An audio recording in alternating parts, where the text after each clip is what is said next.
বিশেষ করে খেলাধুলার প্রতিও মনোযোগ ছিল যখন আমি।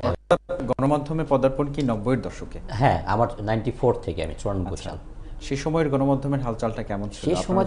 সে সময় তো আসলে আমি দেখেছি সে সময় যে হালচাল, সে সময় তো এরকম আমাদের বর্তমান যে ফিল্মের যে পরিস্থিতিগুলো দেখছি এরকম তো ছিল না। আগে অনেক ভালো ছিল, ভালো সুষ্ঠু সুন্দর ছবি নির্মাণ হতো, ভালো ভালো পরিচালক ছিলেন, খুব ভালো মানে সুন্দর চলচ্চিত্র আমরা পেয়েছি ওই সময়।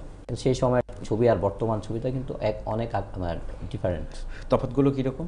হ্যাঁ, তফাৎগুলো কীরকম? তফাৎটা হচ্ছে যেমন মানে এখনকার চলচ্চিত্রটা যেমন মানে একটু ধুম ধারাক্কা হচ্ছে, নাচানাচি গানগুলো কেমন হচ্ছে, কিন্তু আগের চলচ্চিত্রটা সেরকম ছিল না, ধুম ধারাক্কা এরকম কোন একটা কিছু দেখি নাই ওই সময়টা।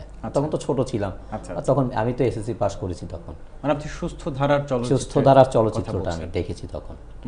তার মানে এখন আমরা অসুস্থ চলচ্চিত্রের চর্চা করছি অনেক। না, অসুস্থ চলচ্চিত্র বলছি না আমি, অসুস্থ চলচ্চিত্র সুস্থ, এবার একটু ধুমধারাক্কাটা বেশি হয়ে গেছে, আগের মতো আর পাচ্ছি না, মানে রংচংটা বেশি হয়ে গেছে। হ্যাঁ, সেটাই।